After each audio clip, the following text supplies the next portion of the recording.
Hi friends! ఈరోజు నేను నోరూరించే crispy sweet corn అయితే తయారు చేశాను. తర్వాత స్వీట్ కార్న్ కర్రీ చేశాను. స్నాక్ కింద తినొచ్చు, కర్రీ కింద కూడా తినొచ్చు. దీని గ్రేవీ ఇలా కలుపుకొని తింటే ఉందండి. చాలా చాలా బాగుంది.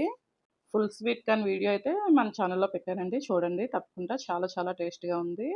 మా వాళ్ళకైతే చాలా నచ్చింది. వాళ్ళైతే స్నాక్ కింద తినేసారు. నేనైతే రైస్ తోటే తింటాను కాబట్టి, తర్వాత ఏమి తీసుకోను కాబట్టి ముందు గాని, తర్వాత గాని ఏమి తీసుకోను. అందుకే నేను రైస్ తోటే తింటున్నాను. నేను డైట్ స్టార్ట్ చేసి 68 డేస్ అయితే అయ్యింది. చాలా చాలా బాగా అవుతుంది. నేను దేన్ని చూసి టెంప్ట్ అవ్వట్లేదు. కాకపోతే నేను అన్నీ చేసుకొని హెల్తీగా చేసుకొని అయితే తింటున్నాను. మార్నింగే లేచి 1 లీటర్ వాటర్ తీసుకొని 7:00 అయితే జీరా వాటర్ తీసుకొని మేడ మీద అయితే వాకింగ్ చేసుకున్నాను. తర్వాత నేను పూజ చేసుకొని అండి ఈరోజు. మధ్యాహ్నం నా లంచ్ చూస్తున్నారు కదా! కిన్వా రైస్, పప్పు, టమాటా చేసుకున్నాను. స్వీట్ కార్న్ కర్రీ చేసుకున్నాను.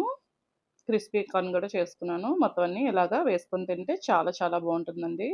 నా లంచ్ అండ్ డిన్నర్ కూడా ఇదే. నేనైతే ఇంక నైట్ ఏం తీసుకోను. మీకు వీడియో నచ్చిందనుకుంటున్నాను. వీడియో నచ్చితే లైక్ చేయండి, షేర్ చేయండి, సబ్స్క్రైబ్ చేయడం మర్చిపోకండి. Thank you so much.